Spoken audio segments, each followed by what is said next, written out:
सोचिए एक ऐसी कहानी जहां कुछ लोग आते तो हैं सिर्फ बिजनेस करने, पर देखते ही देखते एक पूरे देश के मालिक बन बैठते हैं।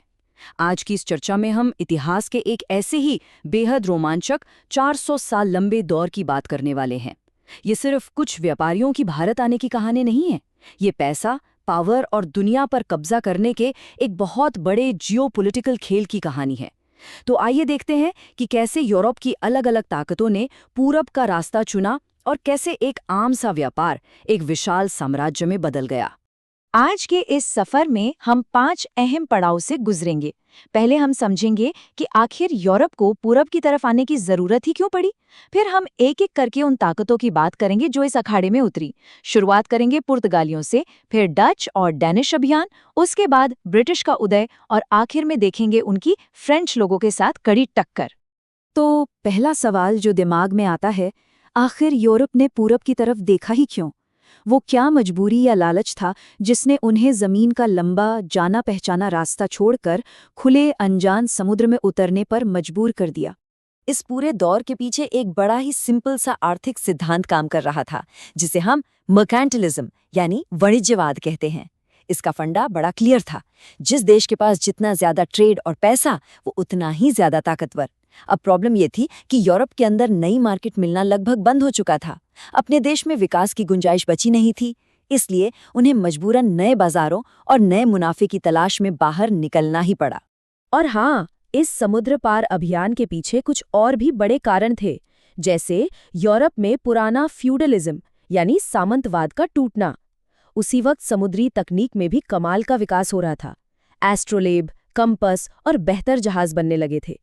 एक बहुत बड़ी वजह यह भी थी कि जमीनी रास्तों पर अरब व्यापारियों का एकाधिकार था और यूरोप को उनका मोनोपोली तोड़ना था। और सबसे बड़ा आकर्षण भारत के मसाले, जो उस वक्त किसी संजीवनी बूटी से कम नहीं थे, क्योंकि उनमें नेचुरल प्रिजर्वेटिव्स और एंटीबायोटिक गुण होते थे।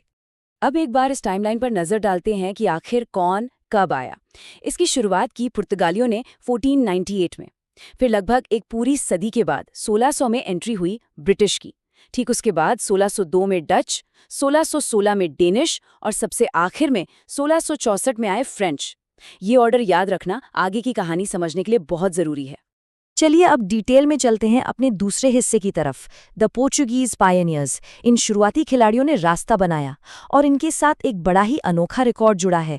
ये लोग इस मिट्टी पर आने वाले सबसे पहले यूरोपियन थे और यहाँ से जाने वाले सबसे आखिरी। साल था 1498। इतिहास के पन्नों में इस साल को हाईलाइट कर लीजिए। ये वही वक्त था जब वास्को दा गामा ने जमीनी रास्तों को पूरी तरह बाईपास करते हुए अफ्रीका के केप ऑफ गुड होप का लंबा चक्कर लगाकर कैलिकट पर कदम रखा। ये एक गेम चेंजर मोमेंट्स था। पहली बार यूरोप और भारत के बीच एक नया सीधा समुद्री रास्ता खुल गया था। इस रास्ते की खोज के बाद पुर्तगालियों ने टाइम वेस्ट नहीं किया। गवर्नर एल्बुकर्क की लीड में उन्होंने अपनी ताकत को और मजबूत करना शुरू कर दिया। 1510 आते आते एल्बुकर्क ने बीजापुर के शासक को हराकर गोवा पर कब्जा कर लिया और फिर गोवा बन गया पुर्तगाली सेटलमेंट्स की राजधानी और उनकी ताकत का असली एपिसेंटर। पर जैसा कि हम जानते हैं, टॉप पर पहुंचना आसान है, पर वहां टिके रहना बहुत मुश्किल। पुर्तगालियों के पतन के पीछे कई वजह थीं। 1580 में स्पेन ने पुर्तगाल पर ही कब्जा कर लिया, जिससे उनका पूरा प्रशासन भ्रष्ट हो गया। उनकी कठोर धार्मिक नीतियां और जबरदस्ती धर्म परिवर्तन ने लोकल लोगों को उनके खिलाफ कर दिया। और आखिरकार 1739 में जब मराठों ने उनके कई क्षेत्रों पर कब्जा किया तो उनकी ताकत लगभग खत्म सी हो गई। लेकिन अब एक हैरान करने वाला हिस्टोरिकल फैक्ट सुनिए। भले ही 17वीं सदी तक उनकी लगभग सारी ताकत छिन चुकी थी और बाकी देशों ने उन्हें पीछे छोड़ दिया था, फिर भी पुर्तगालियों ने गोवा पर अपना कंट्रोल नहीं छोड़ा। और कब तक? 1961 तक, यानी कि भारत की आज़ादी के सालों बाद तक। सच में माइंड ब्लोइंग है ना? अब आते हैं हमारे तीसरे हिस्से पर, जहां एंट्री होती है डच और डेनिश लोगों की। ये वो चैलेंजर्स थे जो इस मैदान में बड़े ही स्पेसिफिक और थोड़े अलग इरादों के साथ उतरे थे। सबसे पहले बात डच ईस्ट इंडिया कंपनी की। आपको पता है, ये अपने आप में एक बहुत बड़ी क्रांति थी। ये दुनिया की पहली ऐसी कंपनी थी जिसने बाकायदा अपने शेयर्स इशू किए थे। शुरुआत में उनका व्यापार में बड़ा दबदबा था, पर फिर उन्होंने एक स्ट्रेटेजिक शिफ्ट लिया। 1667 में उन्होंने इंग्लिश के साथ एक समझौता कर लिया और भारत का इरादा छोड़कर पूरा फोकस इंडोनेशिया के स्पाइस आइलैंड्स यानी मसालों के द्वीपों पर शिफ्ट कर दिया। अगर हम इन दोनों को कंपेयर करें तो इनका अप्रोच जमीन आसमान का अलग था। एक तरफ डच थे, जिनका पूरा फोकस सिर्फ और सिर्फ मसालों से होने वाले मुनाफे पर था, टोटली कमर्शियल। दूसरी तरफ डेनिश ईस्ट इंडिया कंपनी थी, जिनका ध्यान व्यापार से ज्यादा बंगाल के सेरमपुर में मिशनरी कामों पर था। डेनिश कभी भी यहाँ अपना दबदबा नहीं बना पाए और आखिरकार 1845 में उन्होंने अपनी सारी सेटलमेंट्स चुपचाप ब्रिटिश को बेच दीं। और यहाँ से शुरू होता है हमारा चौथा भाग, राइज ऑफ द ब्रिटिश।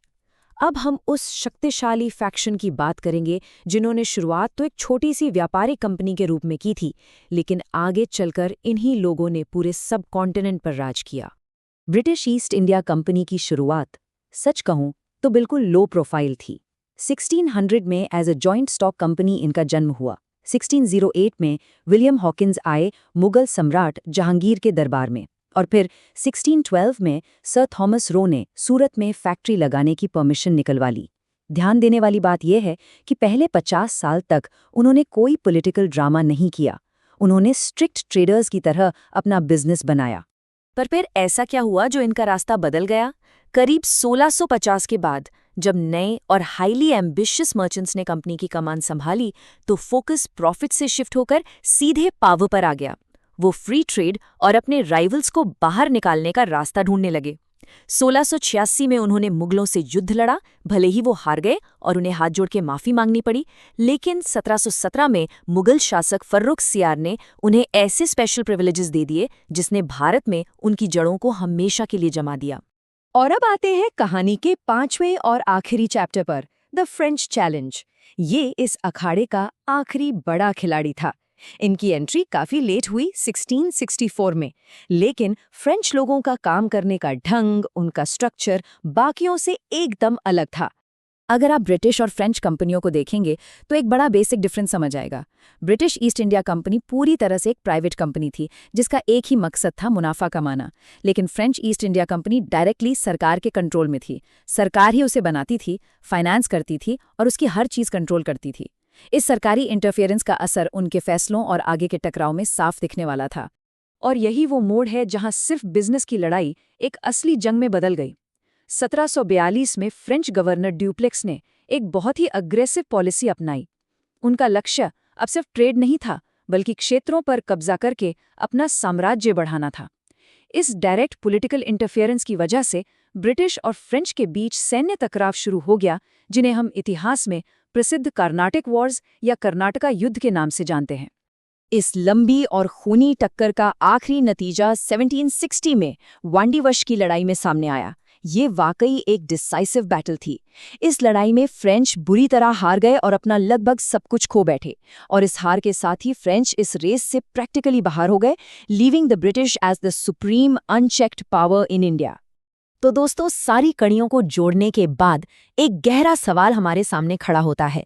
एक सफर जो महज मसालों के लालच और व्यापार से शुरू हुआ था, वो देखते ही देखते एक औपनिवेशिक साम्राज्य बन गया। आखिर कैसे कुछ प्राइवेट कंपनियों के निजी मुनाफे की भूख ने मॉडर्न दुनिया का राजनीतिक नक्शा ही बदल कर रख दिया? बिजनेस और साम्राज्यवाद के बीच की ये लाइन कितनी पतली होती है ना, इस पर जरूर सोचिएगा। आज की इस चर्चा में बस इतना ही। फिर मिलेंगे किसी और नए दिलचस्प टॉपिक के साथ।